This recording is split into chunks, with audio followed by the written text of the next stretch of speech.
So very good evening to everyone. So we today and onwards we are going to start our expert discussion lectures. Expert discussion series is there, and for the starting of it, I'm thankful to Manoj sir, who has actually initiated it and is going to present today, because it was his initiation and was the initiation of Apurva ji from architecture. So let us start it with him without wasting time, and we will afterwards I will tell you more why this concept is there, and what one more thing I have introduced, and why I have introduced also, that also I will tell you. Manoj ji, please carry on. Thank you. Sir, so can you make me presenter, sir? Because I cannot share the slides if not possible. I have made you owner. How come you are not? Just raise your hand, Manoj ji. Yes. Sir. Yeah.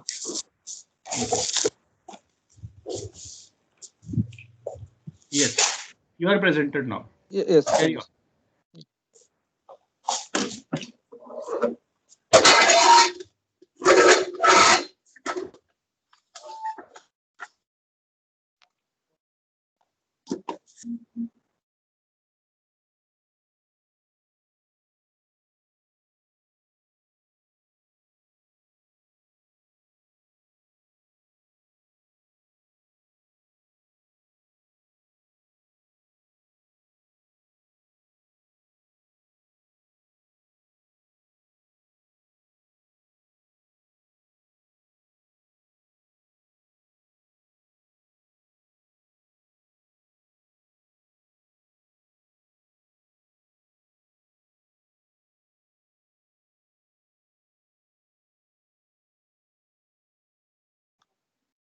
Is my slide visible for everybody?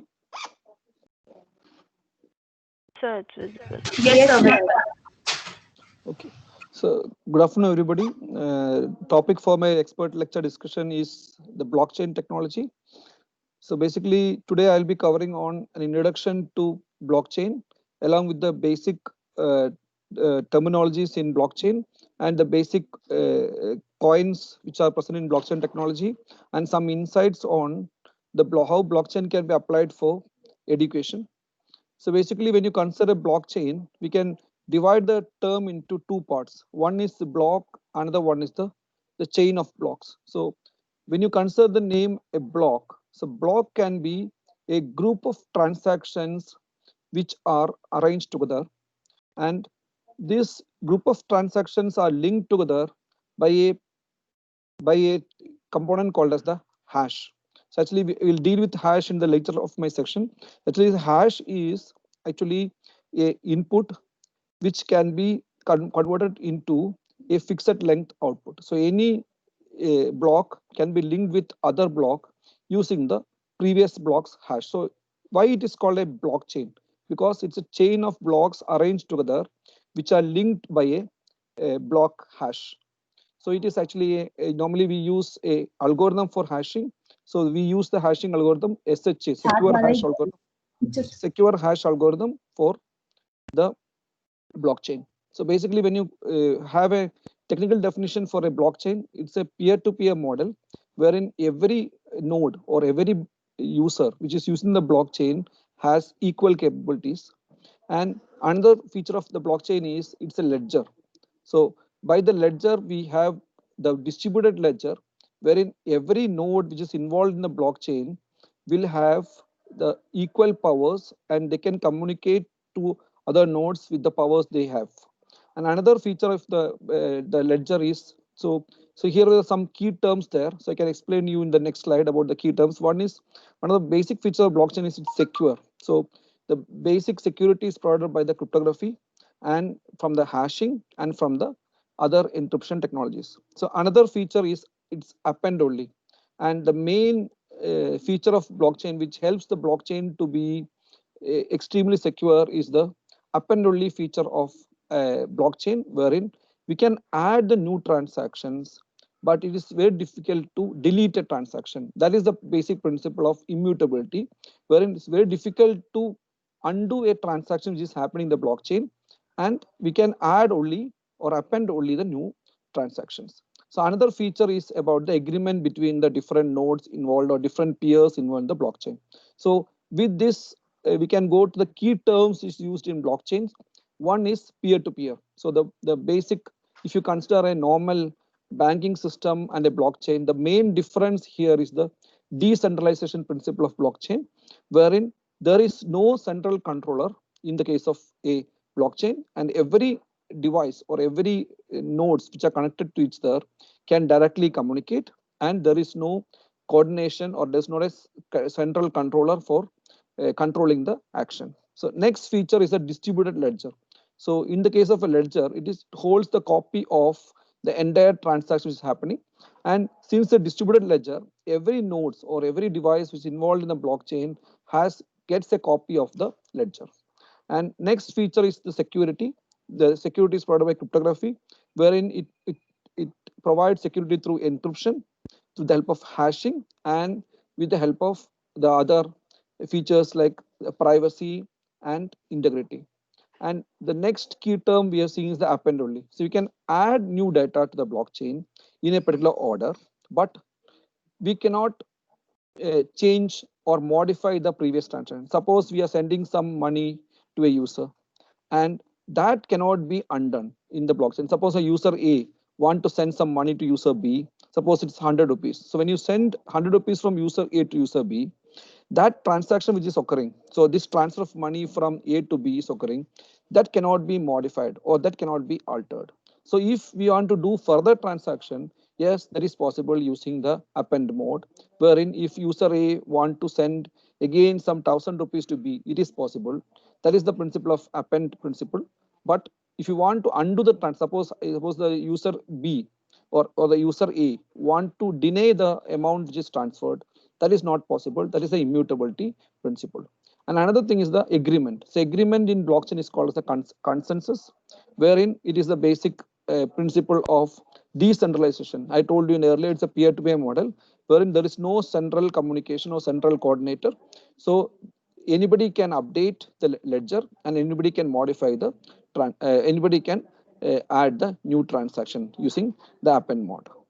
So this is the basic principle of decentralization, wherein we replace the normal cash transaction with the ledger using the decentralized concept of blockchain. So in a centralized node, you can see in the first diagram, you can see every device is controlled by a central coordinate. So you can see that in the blue dots, they're all devices. Devices are controlled by a central coordinator. So when you consider a blockchain, which is a public blockchain, wherein you can see the decentralized model, wherein we have different devices arranged in a particular fashion, and there is no central controller involved for that, and they can share their transactions and share their actions together. So we can classify the blockchain into the different varieties, like public blockchain, which is accessible to everybody, and there are some features of blockchain which is called private, which is the one example of a private blockchain is a hyperledger, wherein the ledgers are private and it is that has some ownership for the different devices. But the public blockchain, there is no particular ownership for the ledger. Everyone can have the access for the ownership. And another thing is, another feature of the distributed ledger is the anonymity principle, wherein when you have a user's anonymous, so every user can have the copy of the ledger and they can participate independently, but the anonymity of the users involved is preserved so that people don't know who are the participants of the transaction. Another way of arranging in distributed ledger is a not anonymous, wherein we have a permissioned mode of blockchain, wherein if you want to participate in the transaction, you need permission when the users are not anonymous. So next is we have to go for the generic structure of a blockchain. So when you consider a block has basically three parts. So as I told you earlier, the different blocks are linked together by the hash, and each block will have data, that is normally the transactions, and it has a hash of itself, and there will be hash of the previous block. So you can see a blockchain of 3 nodes. The first block is called as Genesis block, which is linked to the next block by the previous hash of the block, and there will be data present in each block. So this is a generic structure of blockchain, where we have the data, which are transactions or other information, then the previous hash of the, so Genesis block does not have a previous hash because it's the first block. Then we have the next hash is the next block which has the previous hash of the Genesis block. Then the third block which is the previous hash of the the second block, and so on. So when I tell you about the hash function or hashing, so we know that every block will have a hash.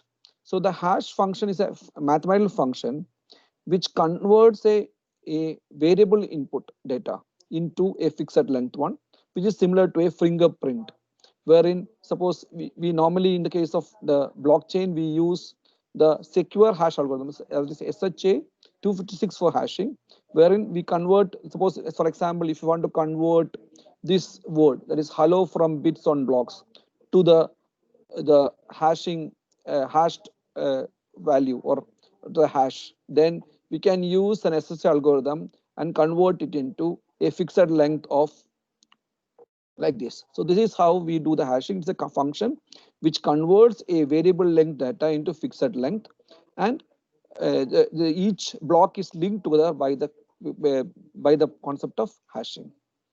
So how the different blocks are created? So we know that in a blockchain, it's a chain of blocks. So if you see the previous diagram, wherein we introduce this, we can see that it's a chain of blocks.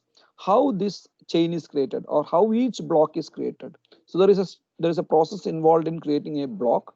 So whenever a device or a node want to start a transaction, it creates a transaction, and to provide security, it uses a digital signature, which is created by the private key of the, suppose a node A wants to create a block. So in that case, it creates a transaction and signs the transaction using the private key of the node A. So this is called as a digital signature principle.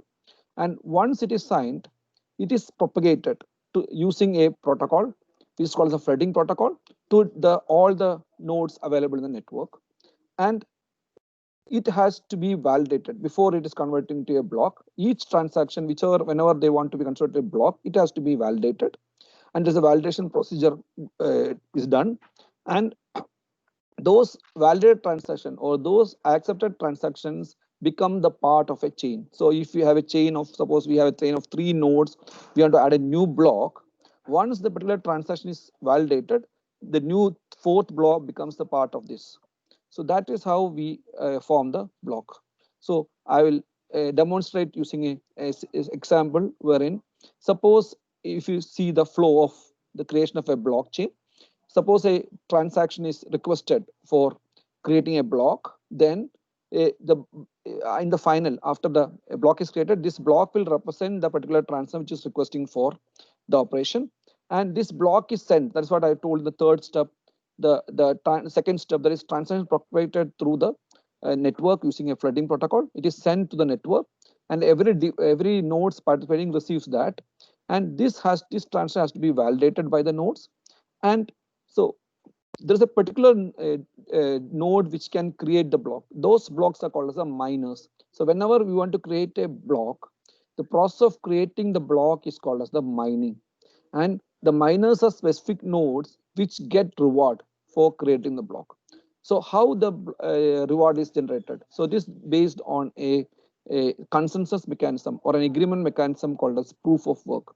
So every miner node has to solve a cryptographic puzzle or a mathematical puzzle and get the reward for creating the block. So once this block is created and the miner node receives the reward through the proof of work, then the block is added. So you can see the new block is added to the blockchain, and the entire blockchain transaction is complete. So this is the basic principle of creation of a block in the blockchain.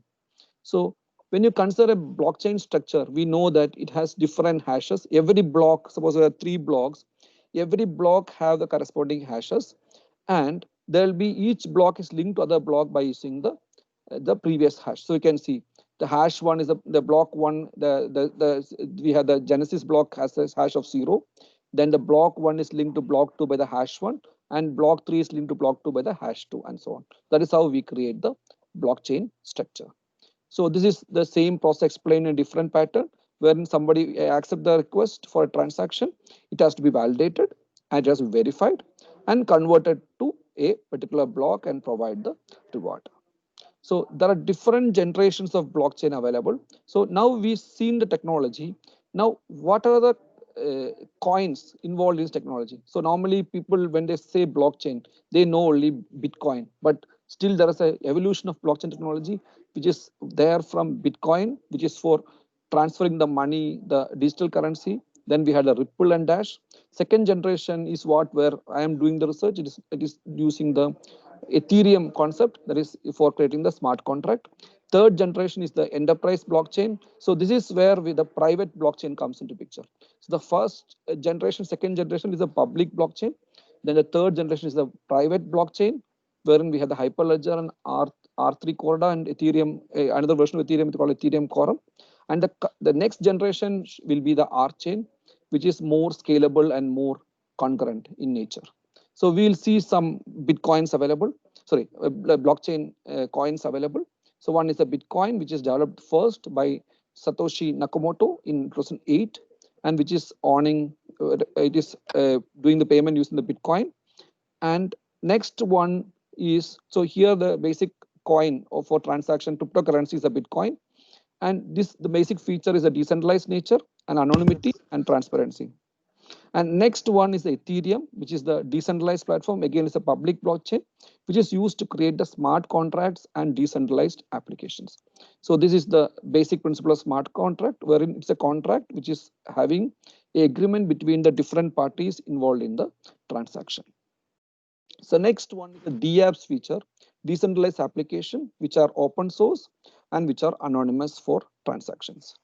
And the coin used for Ethereum is called as the digital coin. Digital coin used by Ethereum is called as the Ether, which is a cryptocurrency for transactions. And the region where we store the Ether, or the wallet, we store the Ether in mobile phone or web application called the Ether wallet. So if you want to transfer Ether from one user to another user, we can use the Ether wallet. And there are a lot of web browsers which provide extension for these Ether wallets. So another type of blockchain is a Hyperledger. I told you it's a private blockchain developed by Linux Foundation, which can be a private ledger and a permission ledger, wherein if you want to do a transaction, we need permission for it. And the another feature, the major feature of the Hyperledger fabric is the creation of the channels, wherein each participant can create separate ledger of transaction in the channel. But here the difference from the other coins or other coins which are in blockchain is that Hyperledger is based on blockchain, but we cannot do the money transaction Hyperledger. There is no cryptocurrency in the Hyperledger fabric. So another thing is that the tools, application tools for Hyperledger is called as the Hyperledger Composer. And these are the research areas we can explore in blockchain, wherein we can do the security, privacy, increasing the scalability of the blockchain, decentralization, then governance, creating ecosystems, education, banking, and healthcare. So my use case on blockchain is on education. So I am trying to create a ecosystem for education, wherein it can have features for the storage of academic information, managing the academic records, and transferring the credits and fees of the students. So this is the benefit we can bring when you apply blockchain to education, wherein it provides security, better control over the student data, better management of data and authentication, and to assess the students' performance in a proper manner and to provide enhanced learning outcomes. So these are the references which I have referred for preparing the PPT. And thank you. So this is about my concept of blockchain. Excellent presentation, Manoj ji. Please carry on. Yes, sir. Okay, Yeah, so just want to ask you one question from my side, and then please raise your hands if anybody is having any question. So first, let me raise a hand. Okay, I'm there. So what I want to ask you is, can this blockchain technology be applied in music industry in any of the ways?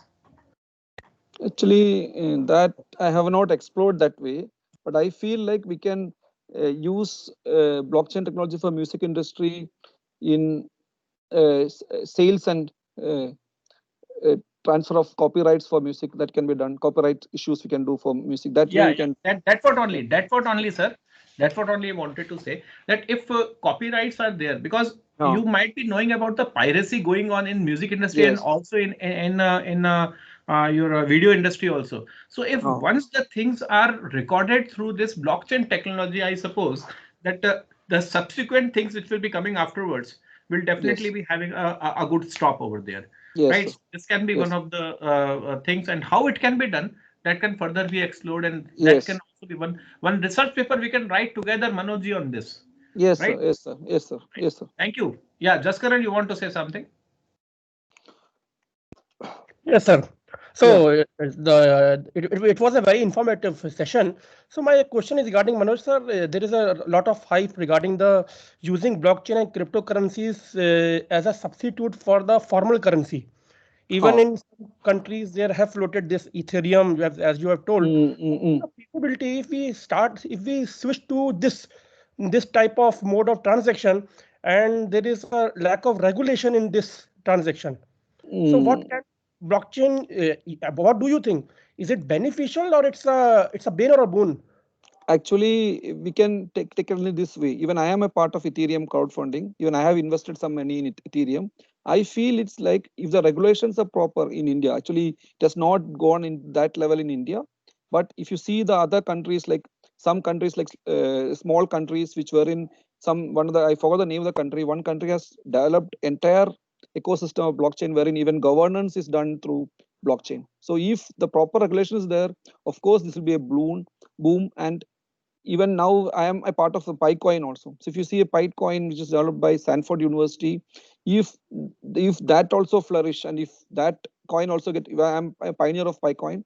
So I feel like this technology, if properly managed, it can be actually more better than the normal currency. I feel like this cryptocurrency is more secure and more reliable than your normal currency transaction, if the government has provided proper regulations and so on. Okay, thank you. Thanks a lot, Yeah. Manoj. So Rajesh Kumar sir.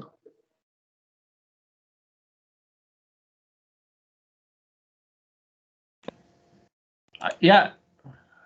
Yes. So who is the next participant, Manoj ji? So next, some more people have raised the hand, sir.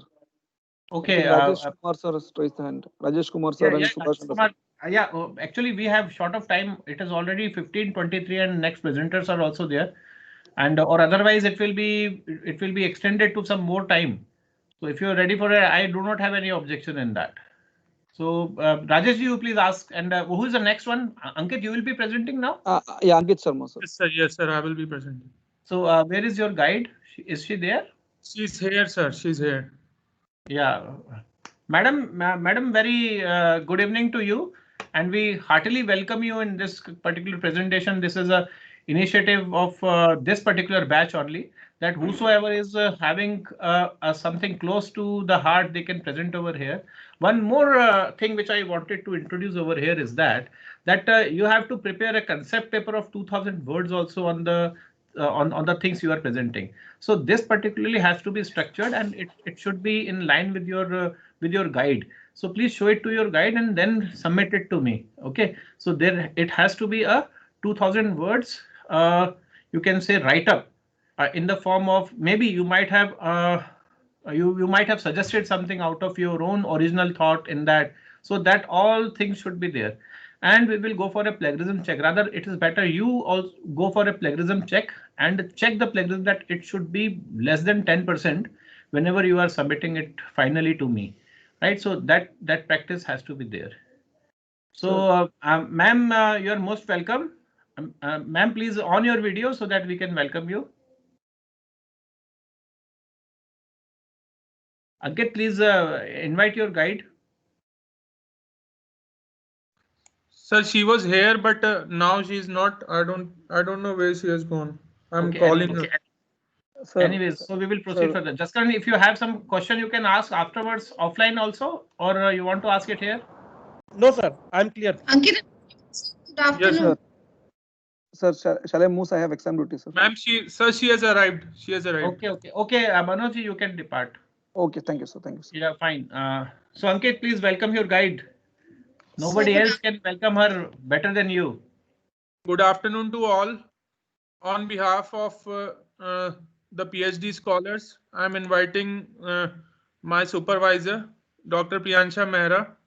She is an associate professor in the Department of Civil Engineering in MUJ, and she has got good experience in civil engineering field, and she has published six papers in in elsewhere, I think. Yeah, Priyansha ji, heartily welcome you on this particular platform where PhD scholars are presenting their you can say the concept paper or something which is close to their heart.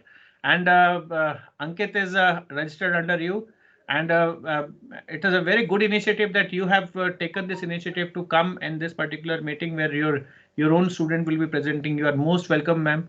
So Ankit ji, without wasting time, let us start. Okay, Priyansha ji, would you like to say something, ma'am? So I just want to thank you. It's a heartfelt thank you from my side that it's an honor that you invited us, and it's a great. Thank you. Thanks a lot. Ankit, you can Always, please you're most welcome, continue. always. Okay, ma'am. Okay, ma'am. Thank you. Okay, Ankit, please start. So everyone else, you are motivated to just bring your guides over here. This is something very good, and you will also get blessings, and we will also get something new from them. Thank you, Priyansha ji, and Ankit, please start with your presentation. Carry on. Sir, I request Manoj sir to please give me the control so that I can share my PPT. Because he is the presenter, so I want her to.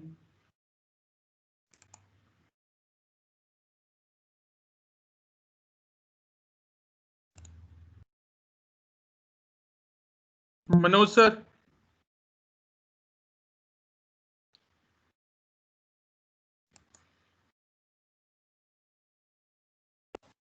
He had already left. He's Yeah, he has already left. Actually, I was also muted. So okay, sir. Ankit, Now I can proceed. Yes, yeah, sir. I Now have given you the presentation rights. You carry on now. Yes, sir. Thank you, sir.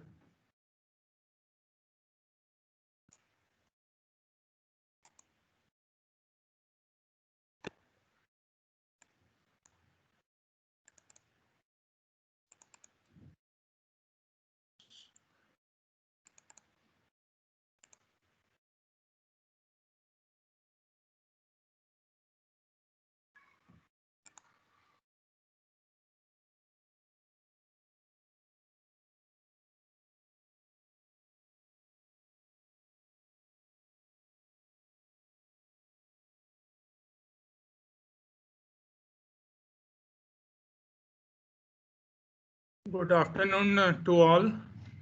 My name is Ankit Sharma, and I am a research scholar in Manipal University, Jaipur. And the topic today that I have taken is intellectual property rights. What are the intellectual property rights? The different intellectual property rights that we have to talk about. There are types of patents, several types of trademarks, several types of copyrights that you have to take whenever you possess any property that you have created. So we are going to talk about all those things, but let me first introduce myself. I'm a PhD scholar, and my supervisor is Dr. Priyansha Mehra, who is an associate professor in MUJ Civil Engineering Department. And the topic of expert presentation is intellectual property rights. Now the overview. What is the overview? We are going to discuss about several topics in this presentation. One is the law governing intellectual property. One is the meaning of intellectual property. One is the type of intellectual property. There are three types of intellectual properties. One is patent, one is trademark, and one is copyright. Now we are going to, after that, we are going to look at infringement. What is infringement of the property? Then we are going to conclude the things. Now let us discuss what is the intellectual property all about. Intellectual property is something which is coming from the intellect of any person, which is not artificially made, which is not a machine made thing, which is made from the human mind, is known as an intellectual property. Intellectual property is a property that arises from the human intellect. It is a product of human creation. Intellectual property comprises of two distinct forms, literary and artistic works, and industrial property. So there are two types of intellectual properties, literary and artistic works and industrial property. So what is a literary and artistic work? We can simply say that a literary and artistic work is the books, painting, musical composition, plays, movies, radio, TV program, performances, and other artistic works. They are known as the literary and artistic works. So suppose there is a A.R. Rahman. A.R. Rahman has a distinct voice. So he has a patent that only A.R. Rahman will sing like this. So that is you can say a literary or artistic work, and that for that you have to protect it by a copyright. Then there is an industrial property. What is an industrial property? Industrial property describes physical matter that is the product of an idea or concept for commercial purpose. Now, what was literary and artistic? In literary and artistic, we dealt about not the physical things. We dealt about the paintings, the singing, the music, and all that. But in industrial property, we are dealing with the physical properties. That means it can be a machine, it can be a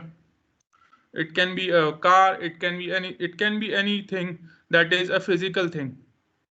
It can be you can say a statue or a wall or anything. So how they are protected? They are protected by patented objects, by trademarks, by industrial designs, by trade secrets, by layout design, by geographical indications, etc. Now, what are the major types of intellectual properties that we see? There are three types of intellectual properties. One is the functional and technical inventions. One is the purely artistic works, and the third one is a symbol, logo, word, sound, color, design, etc. So there are three types of intellectual properties that we can protect, that we have to protect. So functional and technical inventions are under the Patents Act 1970 and amended in 1999 and 2005. Purely artistic works were in the Copyright Act of 1957 and amended in 1982, 84, 92, 94, and 99. So what are these amendments? These amendments are the changes that have been made in the acts, the changes that have been made in the acts that passed to protect these types of works.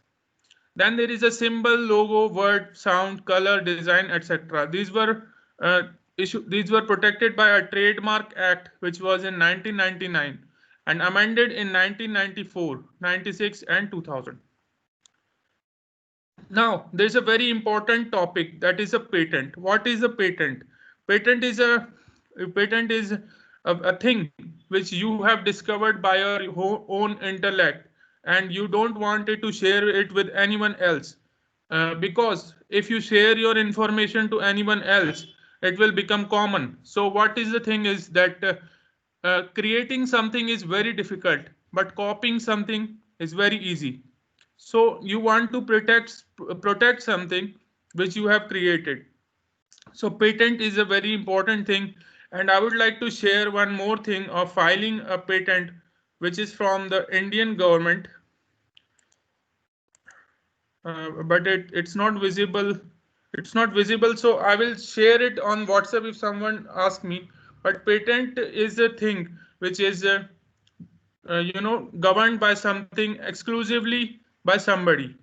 So it is covered under the act called the Patents Act in 1970. In 1970, there was an act which was passed in India, and that was the Patent Act, and it was amended by the Patents Act 2005. It was amended again.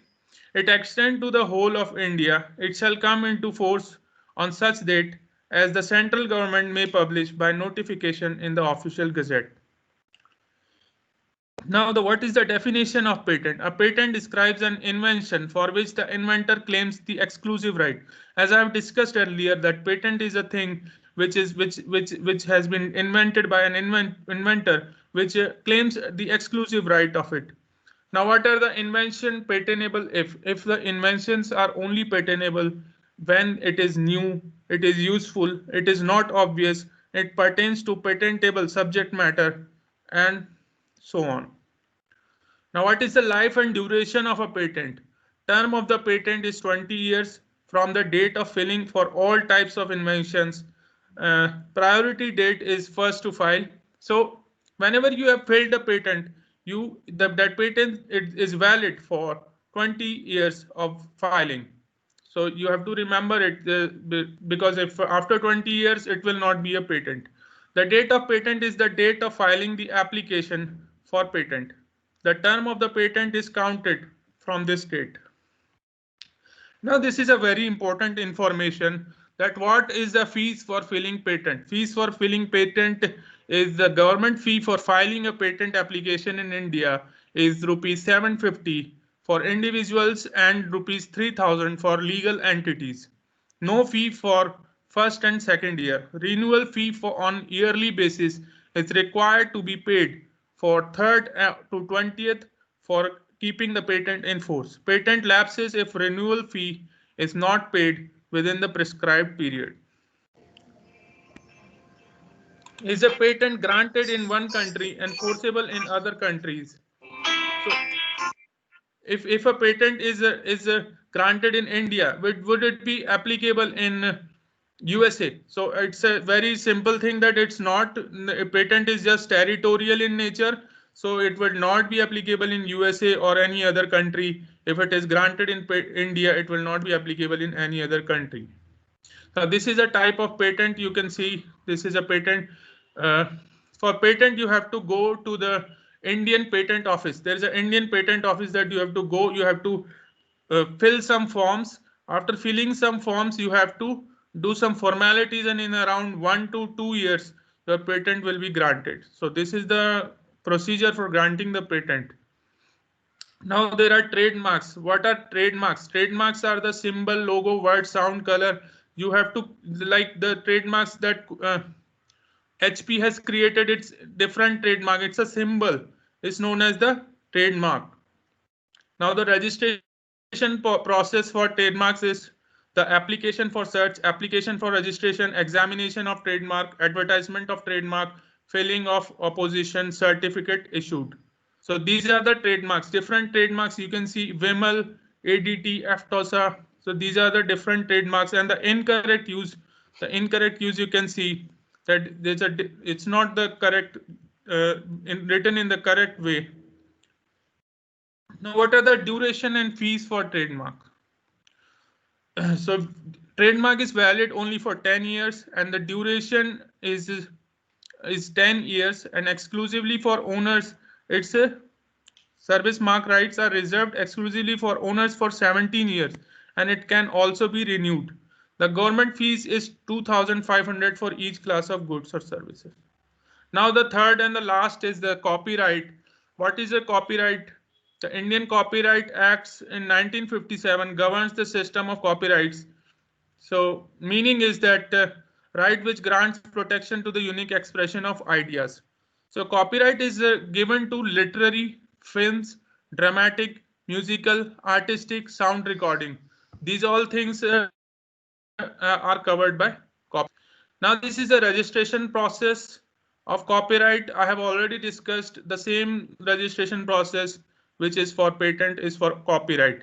But there is some different data that the author lifetime is 50 plus years from the end of the calendar year in which the author dies. And 50 years for film and sound recordings, and 25 years for typographical arrangements of a published edition. What constitutes infringement? Infringement means that you have violated something. You have intruded into someone's property. Like you have intruded into someone's, which was a patent of someone, and you have stolen something. Is known as infringement. So infringement is a criminal act. So but there is one more infringement which is known as innocent infringement, which is like which you don't know and you have done it. So which is known as innocent infringement, and in that case, infringer is unaware that things were protected. Now the conclusion: create yourself rather than using others' creation. Do not use competitor's mark in such a way that it harms competitor in unfair way. No comparisons that likely to cause confusion.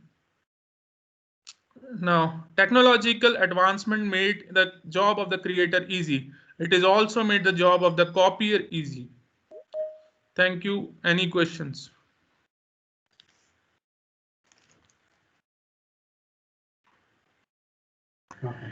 Yes, I hope there will be good questions. And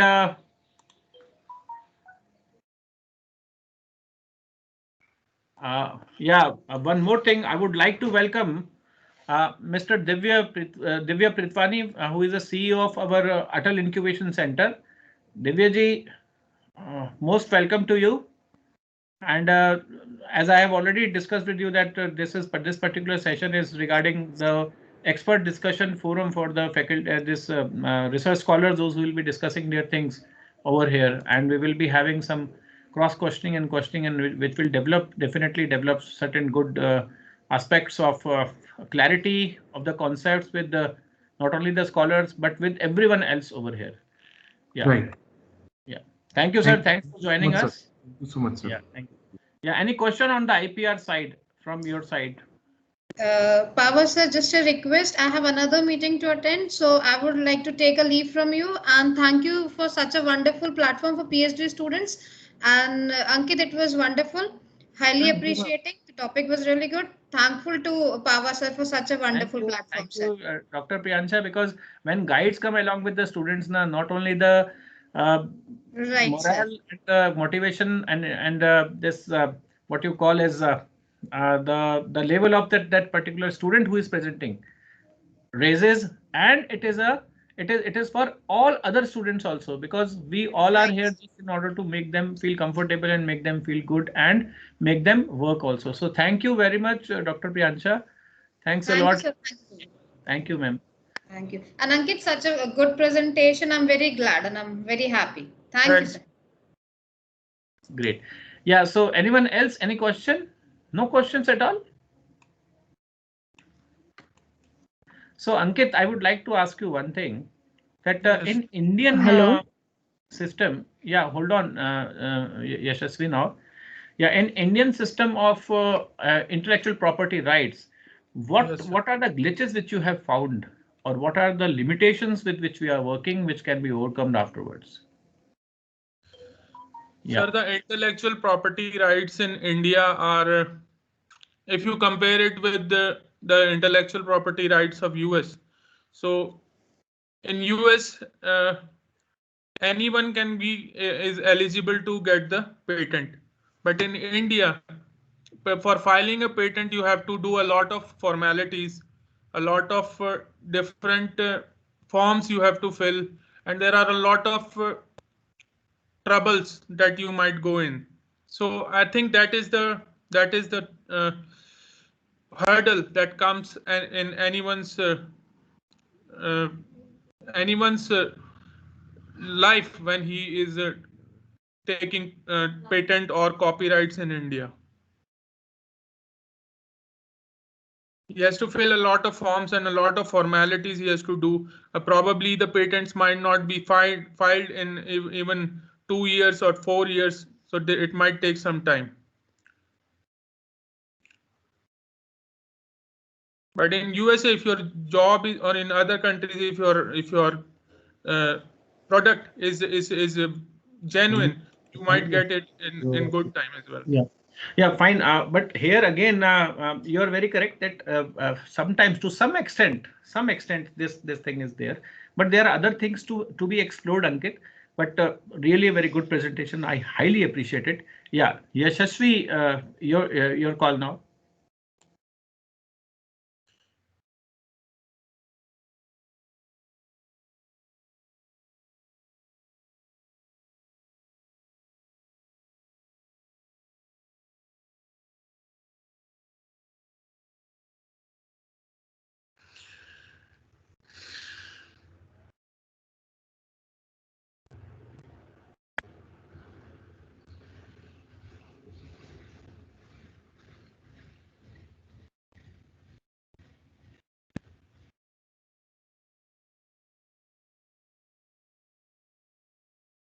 Hello, Ankit.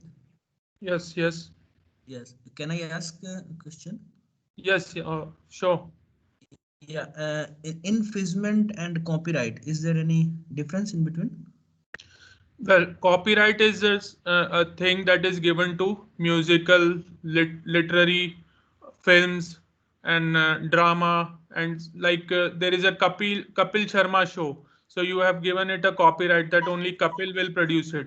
So this is known as a copyright. And what is infringement? Infringement is a thing that somebody has stolen it. Like you have made a copyright, you have made something which is exclusively belongs to you, and somebody has intruded your thing and it has stolen, and he's starting his own business with it. Ankit, It's Ankit, known as Ankit, you can straightforwardly give an example, like piracy of these movies was the infringement of copyrights only, because these movies were available to the in certain shops for means the duplicate movies which were downloaded from the torrents and all that. Even the movie was not released, and it was released, it was in the hand of everyone before Yes, before it is released. So that is a very good example of infringement of copyright. In the same way, there are infringement of patents also. In the same way, there are infringement of designs also. A person who has constructed and infringement of design is common over here, because particularly when we are designing something, maybe some cloth or so, it is copied. So some, and it is openly sold. And if you go on some certain shops, they will tell you this is the first copy of Kareena Kapoor's dress which she has wearing on that. Am I correct? Ankit, please yes, tell me if I'm wrong. yes, yes, sir. You are correct. Right? Means So sir, if we do some copyright issue, then that is called infringement, sir. any of the stealing of the things, even if you are this, what is this plagiarism? Plagiarism is nothing but the infringement of the copyrights you are doing. Someone has written something and it is his intellectual property right, and you are claiming it to be yours. Okay, without quoting someone else's work, if we put anything in our thesis or anything in our paper, it means that that is our conclusion. That's why it is so severely taken. And in Manipal University, Jaipur also, we take it very, very seriously. Okay, that's why I told you, whenever you are writing your concept paper, because of 2000 words you have to submit. Okay, and within 1 week of means accept this, those who are presenting today, I will give them 15 days.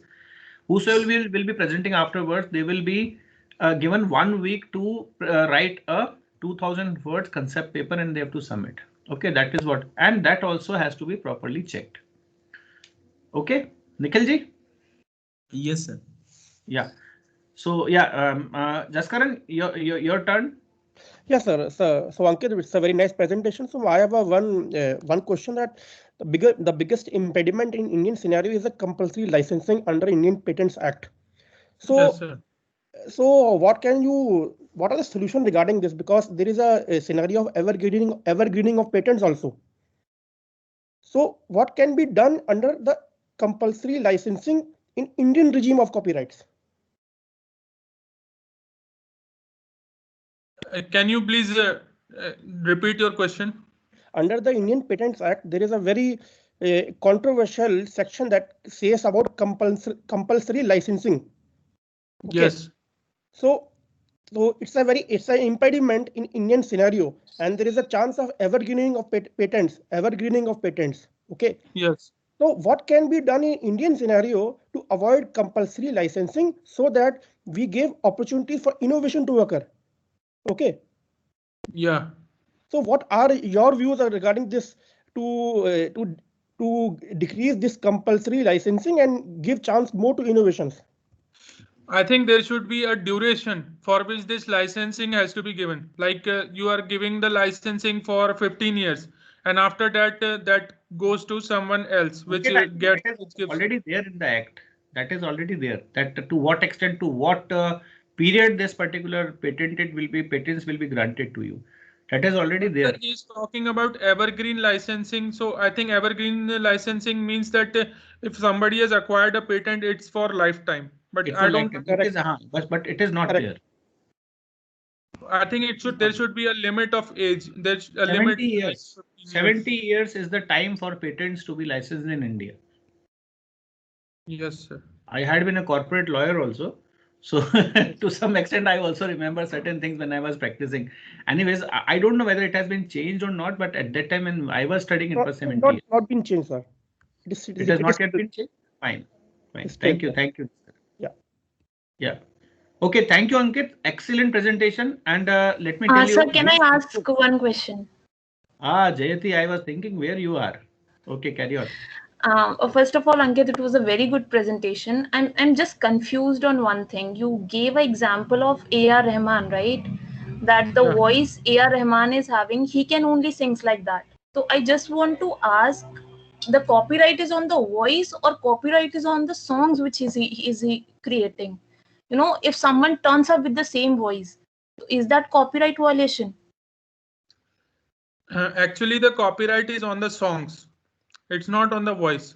That was I've confused because you mentioned that he can only sing like that. अगर मेरी आवाज AR. Rahman की तरह हो जाए तो इसमें मेरा क्या है यार? इसमें तो भगवान का दोष है, मेरा थोड़ी है। सर मैं यही तो कह रही हूँ क्योंकि मैंने ये सुना कि इन्होंने बोला कि he can only sing like that.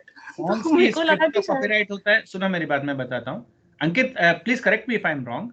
Number 1, copyright is of song script. Number 2, copyright is of the music. जो म्यूजिक बजता है ना, उसका कॉपीराइट होता है। ओके अच्छा, अब मैं आपको मतलब अभी तो खैर अपने पास टाइम नहीं है, otherwise I would have given you one very good example. आपने वो वाला गाना सुना है, ओए ओए, त्रिदेव वाला? त्रिदेव वाला गाना है, ओए ओए ओए ओ आ, है ना? Yes sir. तिरछी टोपी वाले, यस सर सुना। That is totally being copied.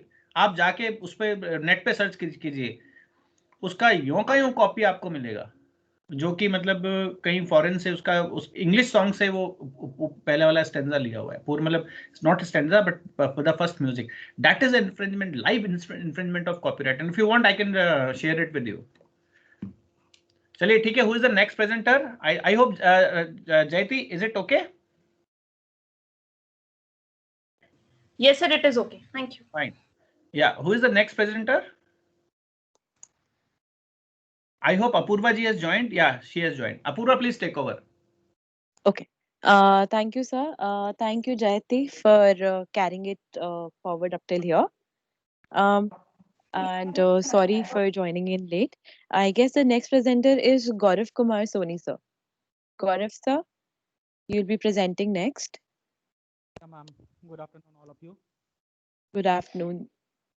Good afternoon. Can I get the right to show our in my PPT? Gaurav, you are a presenter now, and let me tell you, your voice is very slowly coming up. Okay, sorry, sir. Now my voice is clear or not? Okay, good afternoon, all of you. I am Gaurav Kumar Soni, PhD scholar in Departments of Electronics, Telecommunication Engineering. Gaurav ji, a bit louder, please. You're not audible properly, I suppose. Everyone is struggling to hear you, I suppose. Am I correct, Apurva? Yes, sir. Gaurav, sir, you're very discreetly audible, sir. I guess in your system audios, when you'll go and check in your system audios, you can increase your microphone value. And why the videos of others are not on now?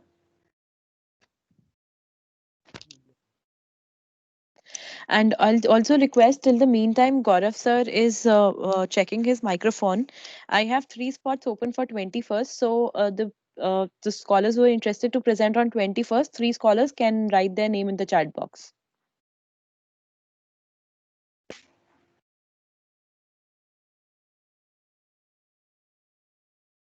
Along with your topic, please write the name. Let me tell you, earlier you will present, it will be better. Otherwise, it will be all haphazard, and you have to prepare the concept note. That is compulsory, I'm telling you, for everyone. Yeah, Shashvi ma'am has done. Hello, yes, ma'am.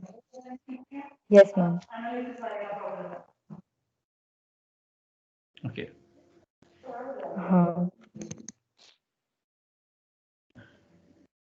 Hello. So actually, I lost my connection. So last, I was about to ask, but so it's fine. Like I will ask later on to Ankit. No problem. Yashasvi, your video is not on. Gaurav sir, hello. Are you there? Yeah, ma'am, I am. Yeah. My audio is audible, ma'am. Yes, Yeah. I think now it's audible, A sir. bit louder, please. Okay, thank you, sir. I am Gaurav Kumar Soni. I am doing my PhD under the guidance of Dr. Dinesh Yadav, sir, in the Department of Electronics Telecommunication Engineering.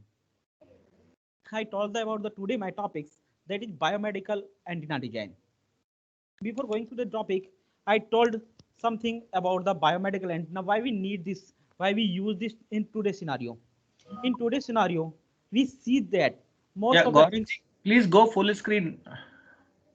Yes, sir, I am already share it on the full screen mode, sir. No, it is over there at the down, or you can say press F5. You will be this all slides all will go and it will be full screen itself. Your slide presentation should be full screen. Yes, sir. Now it is in full screen, sir. No. Just go on. Just see this menu.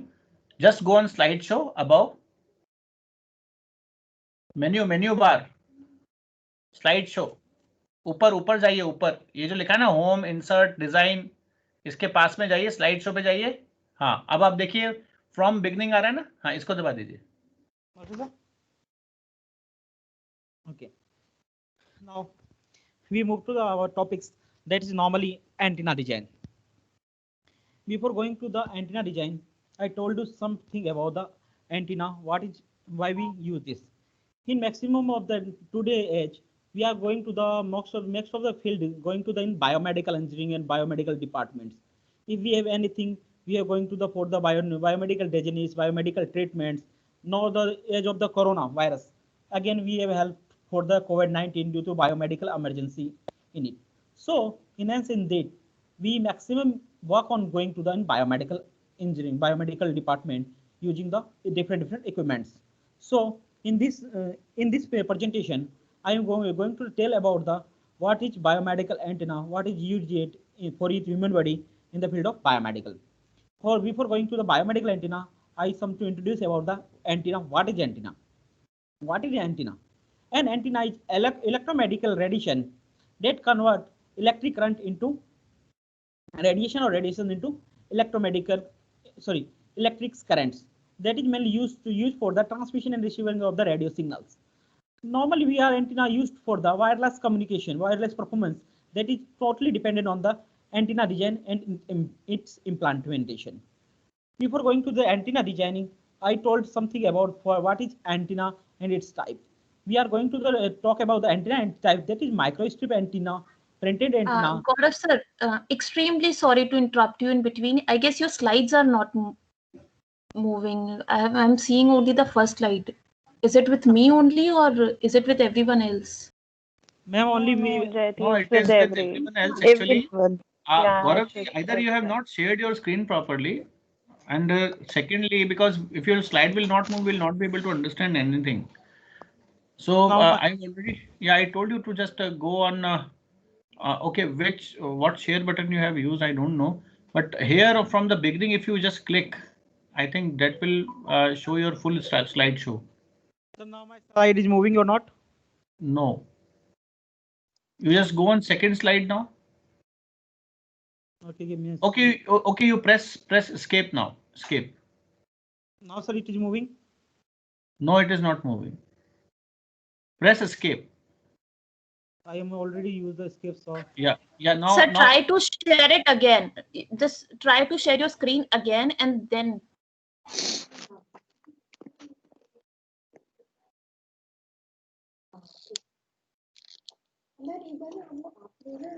Gaurav sir, you can mail me your presentation and I can share it for you. Okay, it will take a lot of time. In future, you please get the mails. Now here, sure. Gaurav, go on. Just click your screen to just a slide to click your slide to. Sir, now it is visible or not, sir? It is visible, but only screen. Your first slide is visible. Go on slide 2. Press escape and go on slide 2.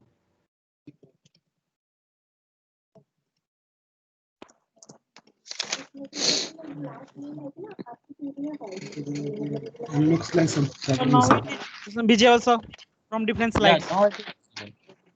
You carry on with this only. Okay, thank you, sir. Click each and every slide and proceed. Meanwhile, you can do this. Please, afterwards, please learn how to just do it. Sure, sure. Yeah, got it. Please carry on. Okay. I'm talk about the most of the thing that is antenna. Now I'm told about the what is the different types of antenna that is used in it. There is microstrip antenna, printed antenna, helical antenna. After this, we are going to the types of antenna. What is the different types of antenna? We are going to the types of antenna that is wire antenna, television wave antenna, reflector antennas, microstrip antennas, log periodic antennas, HF aperture antenna, and many more types of antenna that we are used in the today's scenario.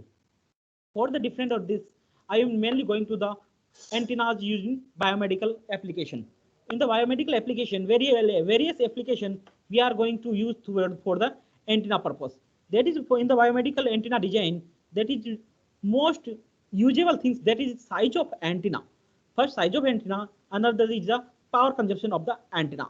That is very important for the antenna design for biomedical implantable antenna design, because we design antenna for biomedical purpose that is implantable around the human body or on the human body. For this application, for this purpose, we are very careful about the also its current and supply voltage also, and size is the also major things in the implantable antenna. We are going to the why we are using the antenna in biomedical application. Different size, different things that is used in antenna that is in biomedical engineering, that is in the treatment, diagnosis, and information transmission. These are the main three domain in biomedical application that there will be antenna will be used. In the we are going to the we are told about the antenna, that is antenna mainly work on the frequency domain that we know. From the in 1998, ITU said that the 401 to 406 megahertz band for the MICS. MICS, what is medical implantable communication service? They told us the what is the frequency range of the biomedical application. This is we get in the 1998. After the 1998, this is a different range of biomedical antennas we get, that is 433.1 to 434.8 megahertz, 608 to 614 megahertz, 868 to 868.6 megahertz, 9028.928 megahertz, 13952 to 1400 megahertz, 14272 1432 megahertz, and 2.4 gigahertz to 2.5 gigahertz. That is known as for the different application purposes, industry, scientific, medical bands, and wireless medical services. We will use this different frequency range that we design for the antenna purpose. If we design any antenna, that will the different frequency band will be used regarding to the our application or measurement. Now we are going to the what is implantable antenna for biomedical application. We are now seeing now I am get a simple example in human body. We are known about the max of the known about the pacemaker. Pacemaker will be fit in our body that control our brain waves and heart waves also. That is also types of device that will work as an antenna that transmit the signals to our brain, that way according to the brain will be work. In the today's also we are somewhere that the biomedical hands. If anyone will lost her hands in an accident, then will be put it on body. That hand will be works on the real end. That is also one signal transmission will be taken that end. That is also used via antenna types that will get the motions and emotion that signals will set to our brain. Then where it will be react and our hand will be work properly. That is a biomedical hand also. In this case, we are going to the application in different biomedical antennas that are in different applications that are which are application based on the her frequency bands and frequency band also. At a human body, we are used different frequency bands, that is a different range for industry purpose, human purpose, and human body and application. We are going to the if I am talking about the electrocardiogram application. In electrocardiogram application, we have seen that the max of the frequency will be going up to the 250 hertz. Then antenna will be going to the that work only. If I am talking about the electroencephalogram work, EEG, so in that case, that is 200 hertz frequency will be required. Enough. I am going to the. I'm sorry to interrupt, but your slides are not changing. I don't know if it's me or if anybody else. can see the slides No, changing. ma'am, you are right. Even I have raised the hand. I'm not seeing. I'm seeing the same slide from the antenna in medical application. Yes, sir. So basically, it will be difficult for any of the scholars to comprehend. Yeah, Yes, Gauravji, now it's changing. Gauravji, I told you please change it from the panel which is visible on the left of the screen only, because you have not learned how to just share the screen, and that's why this is happening. Okay, sorry for the inconvenience, sir. No problem, Gauravji. It is a part of the journey. That's why this presentations have been kept. Nothing Okay. offensive over here. Can I move my slide in short screen also, because in the short screen that we slide will move on. If I am going to the full screen, that will be not move on. कोई बात नहीं गौरव जी, कोई बात नहीं, it's okay. We highly appreciate your presentation, but please, in order to make it comprehensible, please change it only from the left panel itself. Just if you have clicked the slide, now see the slide 7 slide is being highlighted over there. Now if you press up and down button, just go on down button. There are 4 buttons up. Yeah, now it is changing. Yeah, please change it from here only. Okay, sir. Okay, thank you, sir. Carry on, Gauravji. Excellent. I highly appreciate. You are making this antenna so easily understandable that really very good. Carry on, please. Okay, thank you, sir. Now I am going to about what is the application of the biomedical antennas. That we are going to the I am talking about the different application of the biomedical diagnosis. That is ECG, EEG, EMG, and ERG. Many more applications that we are going to here. That is for the application different of frequency band will be used. That we are given to the proper output. In the frequency terms, I told about the for ECG frequency we are used the 250 Hz. In EEG application we are used the 200 Hz, and many more applications. The frequency band will be vary according to the uses. In this use, we are required the frequency. According to the frequency, we are designed to the our antenna. For the normally, I am going to work on the radio frequency. That is in the radio frequency, max of the work will be done on 430 megahertz to 2.45 megahertz. In the max of the application, it is also vary based on the according to application. In which application we want to use this application. In this all the scenario biomedical application, I am showing some projects that I am done on biomedical and antenna designs. I am done normal C projects that we are done for the MIMO LT designing for various modular systems. That is also for the antenna design and transmission types. Else than it, I am also work on that is my major parts of the designing that I am choosing this biomedical antenna. That is low pass filter designing for the biomedical ECG and EEG application. That I am make a tunable filter design that is used in the device for the ECG, EEG, and EMG also. I am doing this is the tunable purpose. Just varying the frequency using the varying capacitor, and I am using multiple purpose also. Further, I am going to talk about the security purpose, how to we secure our designs and so on. Some project will be I am done about on this, that is going to the using MATLAB software, that is protection, pixel-based medical image protection using genetic algorithm and LSB watermarking techniques. I have also done these different products on the related to biomedicals and antenna designs. For I am sharing the share about the in these terms. I am published somewhere more than 10 papers in some scope of journals and conference also. This is listed on some will be published already and here, and some is ongoing process and accepted in the scope journals. One of my paper in law also accepted in the Q3 elsewhere scope of journals also. For one is in Q2 on process, that is in the biomedical antenna design. So on, this is from my side. If any query from your side, then please ask. Thank you. Yes, please, anyone?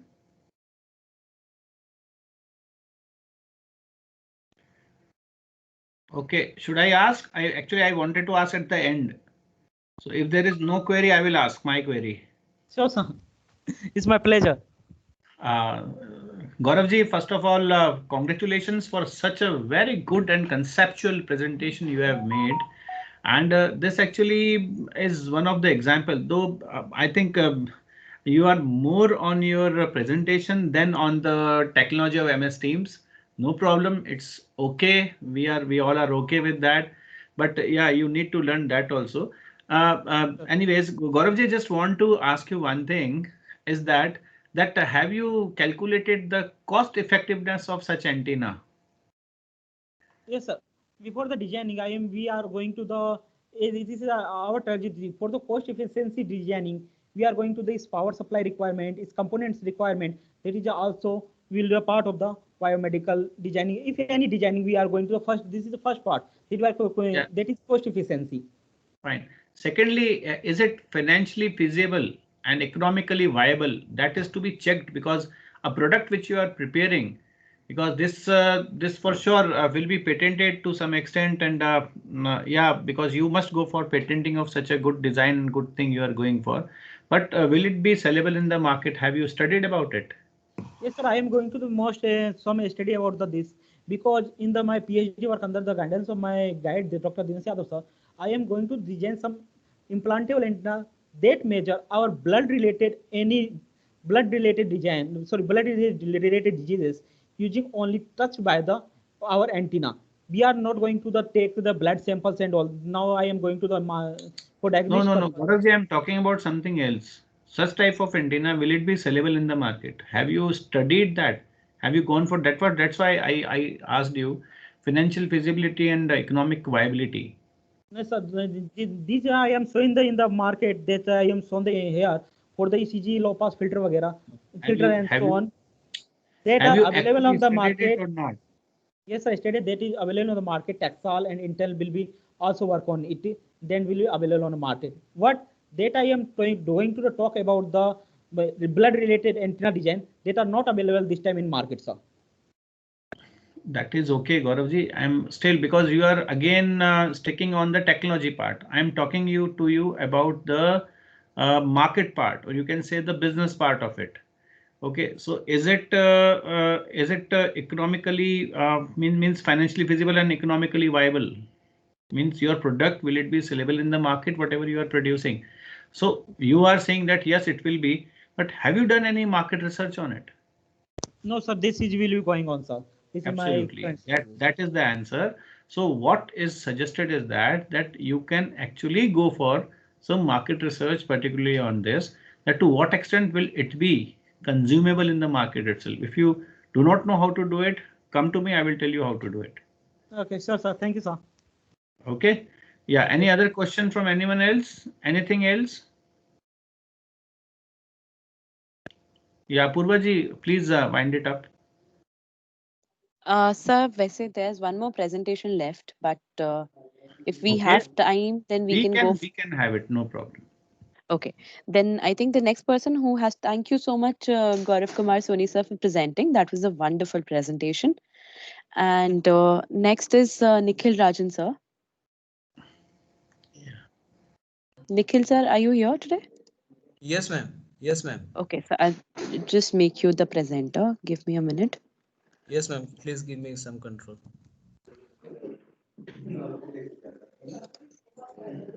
So you're the presenter now. And if I can, Gaurav sir, you'll have to stop presenting, please.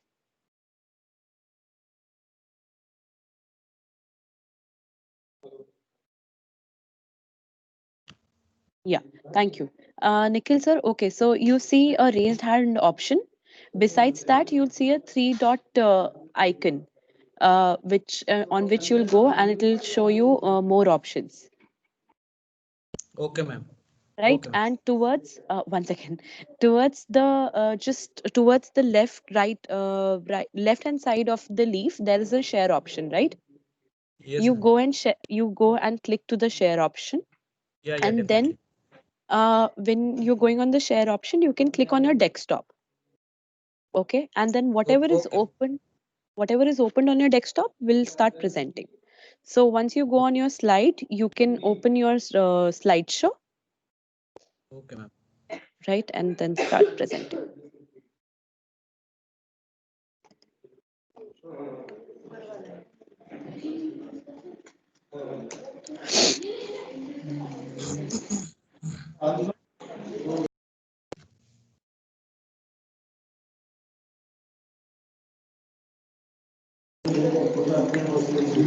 Do you need any help, sir? Yeah. Okay, yes, good. I can see your presentation. Now you can click on your slideshow.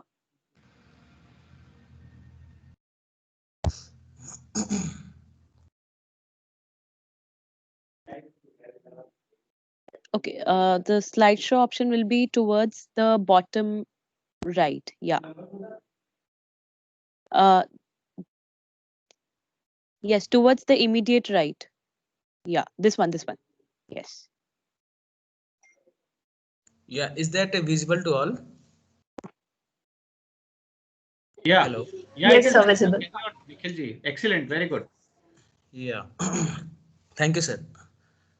So today I am representing as a PhD scholar. Topic is cyber forensic procedure. So currently I am a full-time PhD pursuing in Manipal University, Jaipur. So What what is is? MTech CF? Yeah, sir. Cyber forensic. Okay, well, great. Fine. मिलना पड़ेगा आपसे. Okay, बिल्कुल sir. Yeah. Carry on. So, what is cyber forensic procedure? What are the procedure? What are the evidence collection? How to handle the evidence if any crime is happen in anything? So how you handle the evidence, and what are that procedure whenever any kind of crime scene is happened? So how to investigate that crime scene.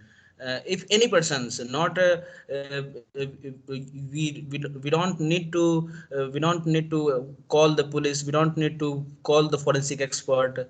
So my slide and my presentation is just to introduce how the investigation is done in any crime scene. So first responder procedure. So if any crime is happen,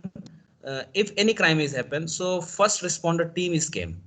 I think a slide is moving down. Is that Yes, is sir. that Yes, sir. yeah? So if any crime scene is happen in any scene in any place, so first responder team is came. What are the responsibility of first responder team, and how to handle that crime scene? That is discussed later. So I take one scenario. Okay. uh, when what is in how that crime is happen, and what is that in crime scene. So let's take example. So Sam is a system administrator, and they have and that's critical file, or you can say some file is missing in that server. Okay. So they just call that expert, or you can say that a CHFI expert, like certified hacking and forensic expert. So they can just came and seize their system. Okay, first of all they completely seize that system, and after that they have to suppose file is missing on your system, means definitely that file is present in your hard disk. So investigator first of all create the hard disk image. How to create that hard disk image? So I will also tell you if you give me time, because if we creating any hard disk procedure, so with the help of Linux or with the help of some tools, Linux embedded tools. So we have to create any kinds of hard disk, any kinds of hard disk image. Okay. So whenever forensic team came, or whenever you can say first responder team came, so in first responder there are so many roles. In first responder team there are different role, like laboratory staff is different, technical staff is different, admin staff is different, expertise expert. So there are so many roles and there are so many responsibility in first responder team. So as an administrator, they work on hard disk image file. So they can create a, you can say, copy of the hard disk. They are not investigating the hard disk. Actually they are creating a copy of that hard disk. Okay, and they have to investigate how that file it what are the file, what are the criticalness of file, what are the feature of the file, means all everything everything. if because if you little bit have idea, if you anything is deleted in your computer, so that is not actually deleted, that are unallocated according to the computer science. If anything is deleted in your system, so according to the operating system, actually a cluster in our master boot record, cluster space is unallocated.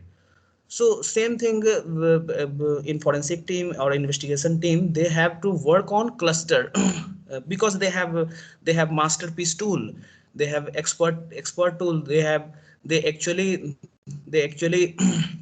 investigate the bit by bit cluster. Means if you say that forensic, so forensic, if you see my slide, so why I show that image, because in forensic we have to work on bit by bit image. Suppose if I'm taking example of memory, so small kind of memory means RAM. If we go inside that, so register. If we go inside that, so flip flop. So that are here, that are the small register, that are hard disk. Sorry, that are hardware, because inside that component there are small conductor, there are small semiconductor, there are small register. So if that is our evidence as a forensic investigator, that is my evidence. So I work on bit by bit, and I work on why, because if I'm interested to find out the evidence. If evidence is not find out easily, because in many evidence is not find out easily, because I am working on different case also in forensic police. So in many cases not easily, so we have to work on bit by bit, or you can say cluster by cluster, you can say memory by memory, you can say each file types. So we have to work on that kind of system. So that are the scenario in every forensic procedures. So if you in every forensic procedure, cyber forensic, because forensic are very big area, we are in a small part, we are just discussing cyber forensic. If I'm talking about cyber forensic, so whatever the electronic document, whatever the electronic you can say electronic electronic storage item, like hard disk, like pen drive, like your CD, DVDs. So whatever the electronic evidence you have, and if data is missing, or if data is deleted, if someone is altered your data, so as a cyber forensic expert, we are working on it. So yeah, that is our module like objective. What are that module objectives? So electronic evidence, first responder, electronic evidence device, first responder toolkit, first response basics, secure. So there are so many objectives, but the point is that we have to understand the thing, what are the forensic procedure, and how the forensic staff is working on any kind of crime scene. So first responder toolkit, first responder basics. So electronic evidence. So what is that electronic evidence? If I think you also understand the word electronic evidence. Electronic evidence is an information or data of investigate value that is stored or transmitted by electronic device. Like, okay, hold on. Like sorry to interrupt you. Please, everyone, please on your videos. I've already told you not to switch off your videos while in the class. Please be personally present, everyone. Otherwise, there is no use of conducting such lecture. I will stop this.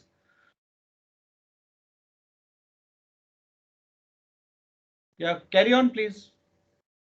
Okay, sir. So electronic evidence means any kinds of electronic data, means the data that are reside in hard disk, the data that are reside in your computer memory, the data that reside in electronic gadgets. So maybe the data is in hidden form, maybe the data is in broken form, data is in damaged form, maybe the data is in destroyed form. Because whenever you came in crime scene, because after happening the crime, forensic expertise came. So whenever you visit any crime scene, so I think many we can say in technical word, our evidence is contempted. So how that our evidence is contempted? Because if you improper handling, suppose I give one example. Laptop is on mode. So what are the general thing? You just came that crime scene and you check it that laptop is on or not. So you just touch that laptop. If you just touch that laptop, if you just touch that computer, so that is improper handling according to the crime scene, according to the cyber forensic expert, because you don't touch any kinds of thing. Why? If computer, how we check that computer is on or off. So before that, you don't touch the any suppose if I'm taking example of computer. So computer screen is off because maybe 30 second or 50 second that screen is off. So how you check that screen is on or not? You don't touch that computer. You just if in computer, if mouse is enabled, so you just drag mouse with help of hand gloves. You don't touch that in any kinds of thing without in naked hand. You must have to wear the gloves. After wearing a gloves, you can just touch, because if mouse is whenever you touch that mouse, if the screen is on, so first screenshot, first maybe at the time some file is open, maybe that at the time whenever you touch that mouse, your computer is on or off. That are the main scenario. Whenever you touch that any mouse, you just feel that computer is on or off. So you just take a photograph. You just take a photograph, nothing else. Maybe that is our evidence, because when we have to work on that. So after that, later maybe our evidence. So my point is that whenever you came at crime scene, so you just isolate the, because in forensic staff, first thing is they have to isolate the whole area. Okay, after isolating the whole area, they have to pick out the evidence one by one. So yeah, in any crime scene, the first responder team is came. So first responder is a person who arrived first at the crime scene. Simple. And he or she is interrogating and observing the evidence. Okay, obtaining the crime scene. He or she may be network administrator, law enforcement officers, or network officers. Yeah, I also say that, because in I already told you, because in first responder team there are so many different role player, because nowadays if I'm talking about cyber forensic expert, so there are so many private company, they are also providing the forensic they are also providing the they are also providing the forensic investigations services. So if you call them, so they are came and investigating the case. So if they are come, so they are first responder. If you are contacting law enforcement officer like government agencies, so officers means police or any forensic expert is came, so they are first responder, means whatever or wherever your crime is happen, the person who came first at the crime scene, so they are first responder.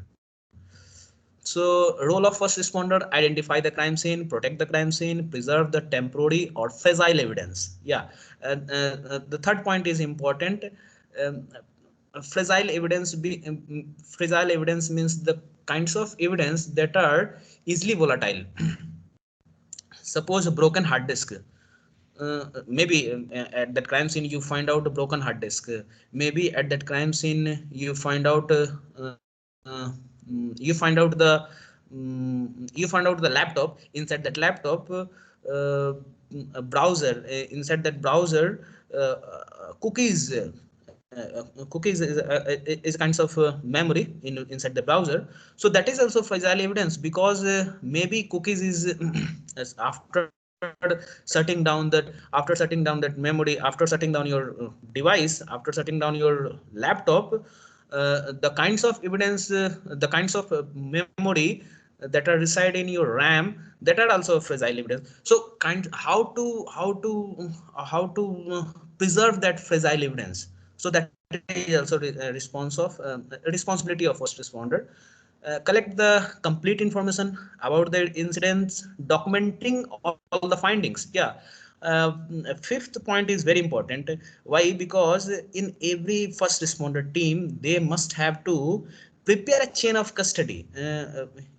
In technical word, we can say in forensic expert, chain of custody. In finding, document all the findings means fifth point, chain of custody. You must have to chain of custody in every, because if you don't do chain of custody, you're not able to find out the exact evidence. You're not able to find out the how that crime is happened, because you must have to create a story.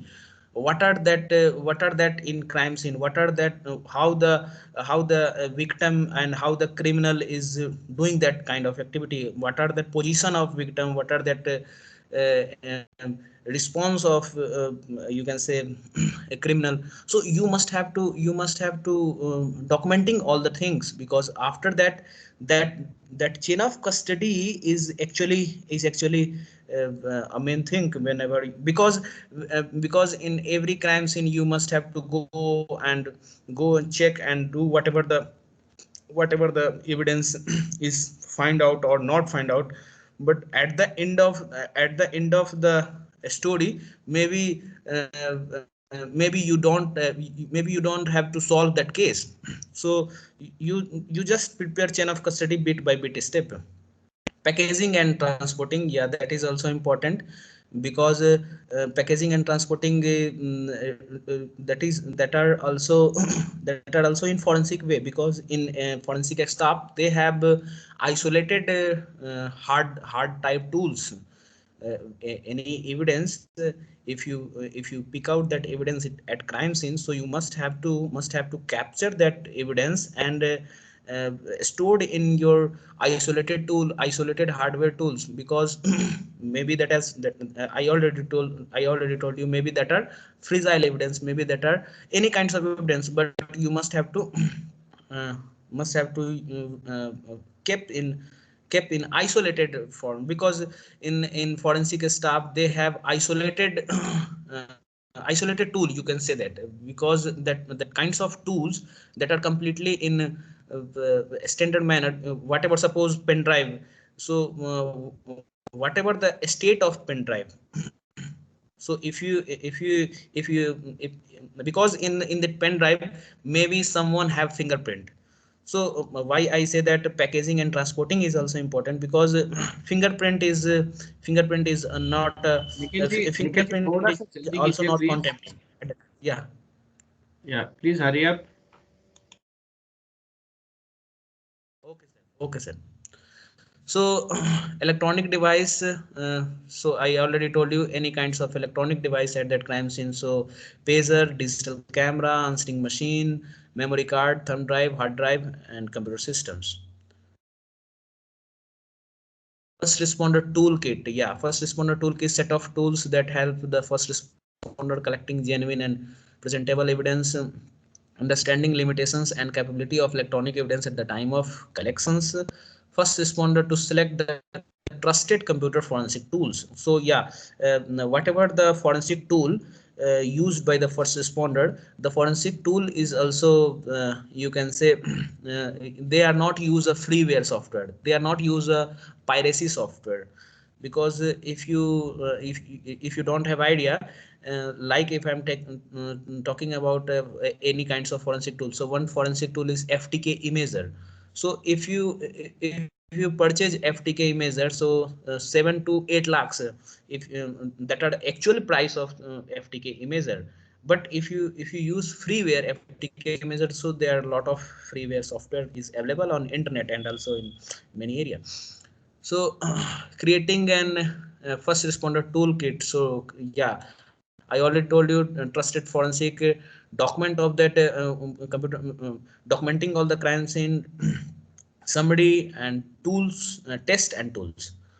So that are basically, yeah, whenever you came at crime scene, so what you have to cable tags, indelible felt tap marks, stick on labels. So that are disassembling on removable tools. What is that tools? So that are hardware tools you must have to.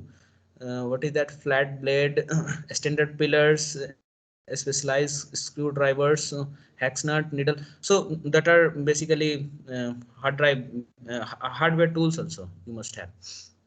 But first you must have camera, notepad, sketchpad, evidence form, crime scene tape and marker. Because crime scene, with the help of crime scene tape, you have to isolate that crime scene. Marker, you have to mark that. And evidence forms, what are the evidence you have to collect it at the time, you just have to note it down. So yeah, that are the same thing. Packaging, for that packaging of evidence, anti-static bag. Yeah, I'm talking about anti-static bag because in that bag air is not passed. So if air is not passed, so definitely and any fingerprint is and you can say that our evidence is not contaminated. So cable ties, evidence bag, evidence tape, so whatever that requirement, so first responder have. Gloves, hand truck, magnifying glass, you must have to, printer tape, scissor, disc. So that are the kinds of tool that are a packaging tool, and that are other tools so forensic staff have. Evidence collecting tools and equipment. So yeah, I'm talking about that kind of tool, forensic toolkit. In case forensics pro discover, hex workshop, X-ray forensics, so that are huge that X-ray forensic actually their free version is also not available on internet, because I'm used all types of tool. In case I also use FTK, also use pro discover also, but X-ray forensic, their free version is also not used. But that kinds of software used by the forensic expert for evaluating their evidence. Nikhil sir. Yes, ma'am. Sir, we're running out of time, sir. Okay, ma'am. My objective is just introduce. No, please wrap up in like next 2-3 minutes so that we can have a quick question answer session as well. Okay, ma'am. Okay, please wrap up your presentation in next 2 to 3 minutes. One more request to all the presenters, please take care of the time. Time allowed for presentation is 15 minutes and 5 minutes is for discussion. Right. Okay, so whenever you are presenting over here, first present in front of your guide or that so that the unnecessary things or so those things which you can deduct can be deducted. Right. Otherwise, okay, Nikhilji, excellent presentation. The way you have presented the slides, amazing. But I find here that these slides are copyright by what it is written. EC no, sir. Council. EC Council. I have certification of EC Council. So they have give me that. Are you permitted to use these slides anywhere?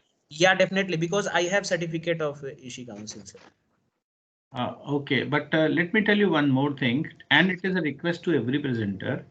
Whenever you are making a presentation, it is a Manipal University forum. Please put a logo of Manipal University Jaipur on the top right corner. Okay, you might have seen a logo in my presentations also.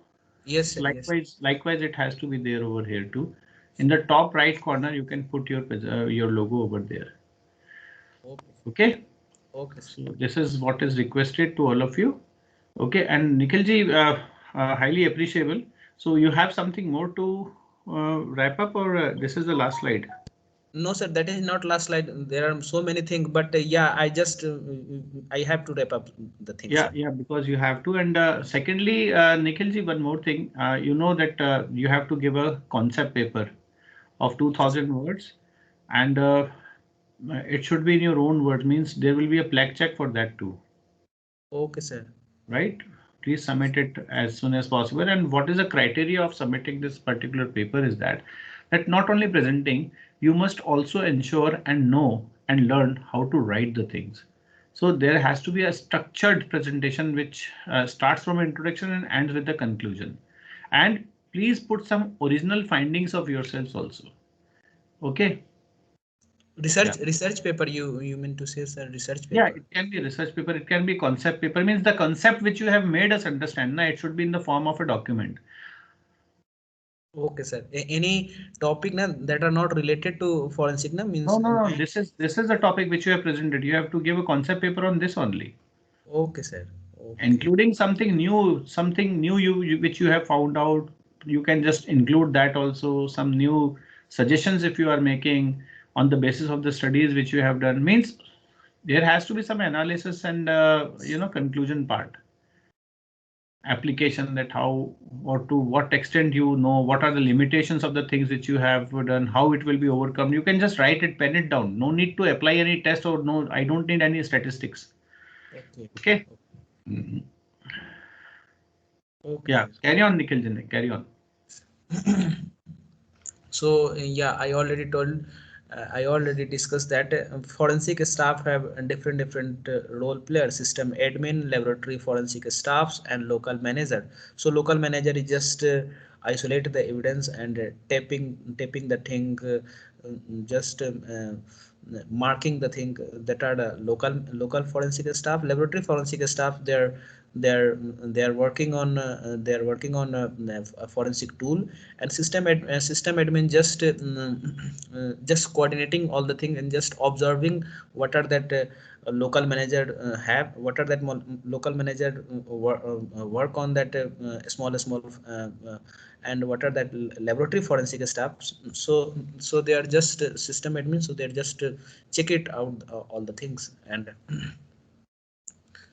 so first responder, yeah, that are the three methods I already told you. Securing, evaluating an electronic crime scene. So I already told you checklist. Yeah. Yeah, someone mic has unmute. Yeah, it was mine. Yeah, carry on, please. Yeah.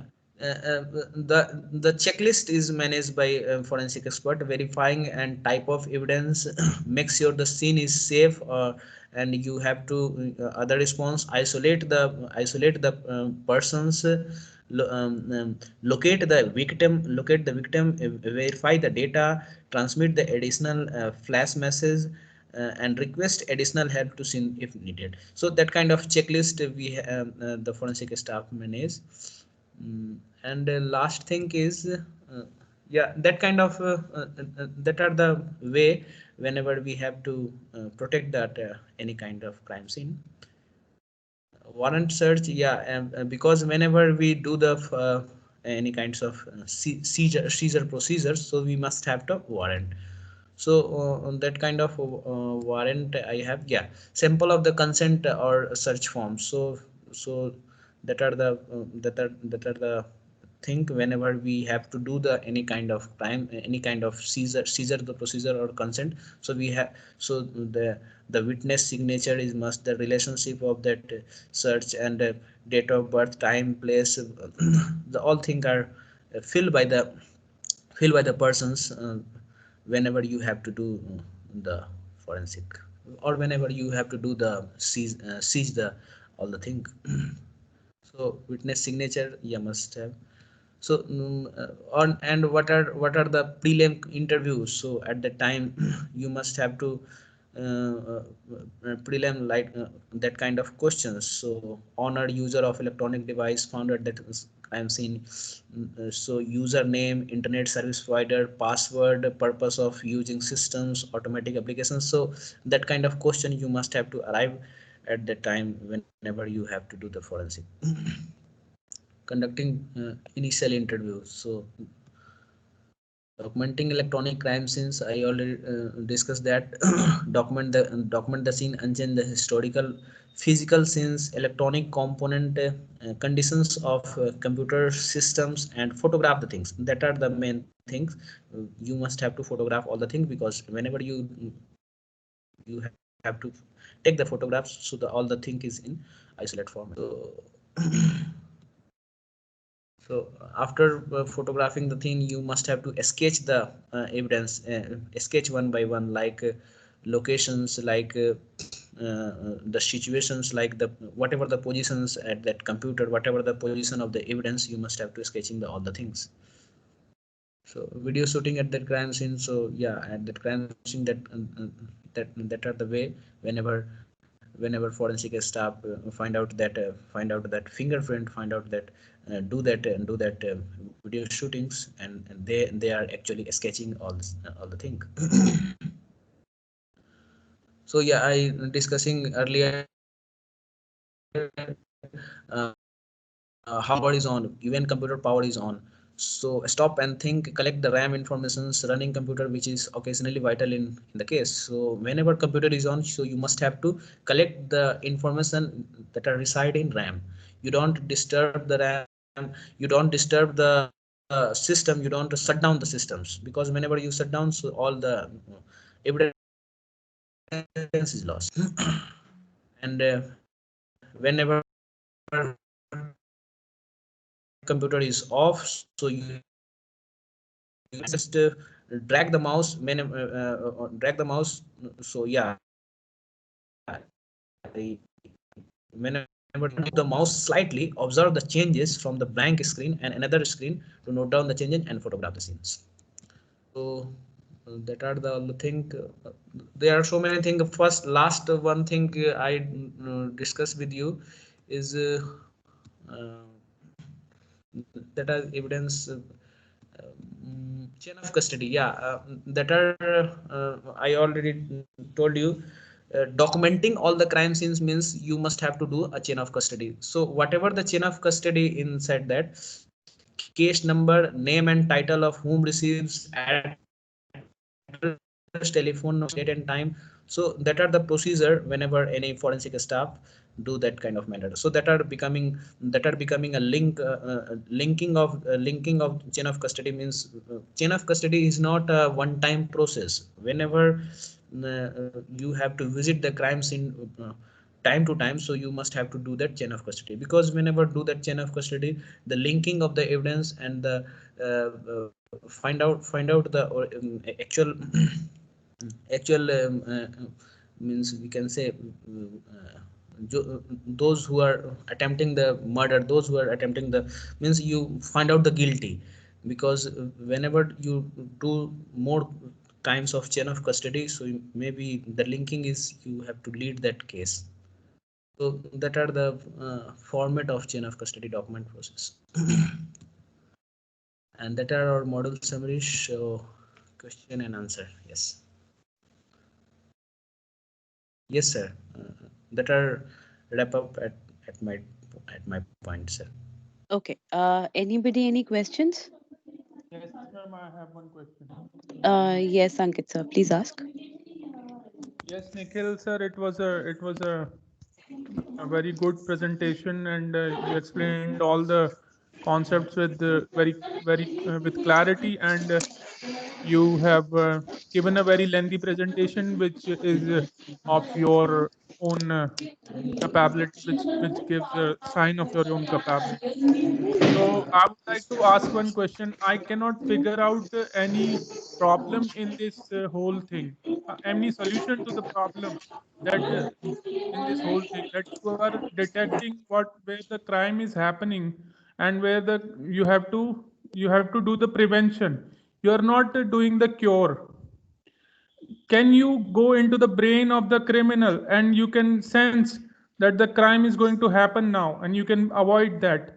Can you develop that kind of technology? But you are doing prevention, you are not doing cure. So can you Sir, give an sir, answer to that? Yeah. Sir, actually, I'm representing in your in front of you how the forensic procedure is carry on, how the forensic expert is investigating any kinds of crime scene. Yeah, I'm Nikhilji, may I answer this? Yeah. Yeah, Yes. what the thing is, Ankit has asked a very valid and very good question that Yes. you are actually you are not preventing, you are not curing, you are preventing. So Ankit, Yes, what sir. happens? Forensic actually means the things which have already happened. Now you are there to investigate what wrong has happened. So the scope of the study is totally different. Whatever you are asking is something different from what is to be addressed over here. Okay, Ankit? Yes, sir. Yes, sir. I got it. Fine. Okay, thank you. Yeah, carry on. Others also. Okay, I think so. On that note, we're going to wrap today's expert lecture section. Yeah, no, I have one question. I have not asked any question now. Yes, sir. I Please. have one question to ask over here. Particularly this presentation, if we have seen it, it is regarding the forensic accounting and the forensic you can say investigation which has happened. Now here, what I want to ask is that is there anything related to frauds or prevention, or you can say the investigation of frauds you have studied about that also, or otherwise it is just regarding the other crimes which has happened? No, sir. Actually, I am working on it. I in first class I already discussed with you, sir. Actually, I am working on some URL detections and malware detections. So whatever the URL you have, whatever the web page whenever you visit, so that are trusted or not, I am working on it, sir. Okay, now there is a one course on the Coursera. Okay, hope you are Yes. registered for the Coursera also. So there is one course over there on this forensic fraud detection. Okay. Right. Okay, sir. So there is a raising of red flags. These type of things are there. That even what Ankit has just not told, that even if we do it properly, the frauds can be prevented. Even means even if it is going to happen by a certain you can say by certain parameters you can detect it happening, and then even you can okay. Okay, sir. Okay. Okay, so sir. please go through that course, or otherwise I have already told you that I want to meet you. My meeting was in context regarding this only. So Yeah, as soon as definitely, sir. I am also interested to meet you, sir. yeah, definitely, why not? So whenever you can come personally, we can have a one-to-one meeting. I will tell you how to just go for it regarding the prevention of the frauds. Okay, sir. Right? Okay, sir. Okay. Thank you. Yeah. Over to Apurva ji. So should I now end the session, or is there any more questions to be asked? Yeah. Please give an opportunity to others also to ask the questions. Sir, are there any other hands raised? No, sir. Fine. So you can end the session itself. Okay. So I'm going to be ending the session. There is a spot vacant for tomorrow. Apurva ji, one more thing. Just make a gist of today's session that who presented what, just like a report. Okay. Sir, I was not there in all the sessions, so I will not be able to do that. Both of you can do.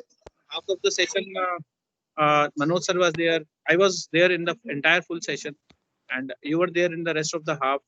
Right. So that can be done, and there is no hurry in that. Even after tomorrow's session, we can prepare it. अब आप बोलोगे sir ने एक काम और दे दिया, पहले हमारे पास में बड़े सारे हैं. So even Jayati, if you can take an initiative, we were just planning to include Jayati also in it.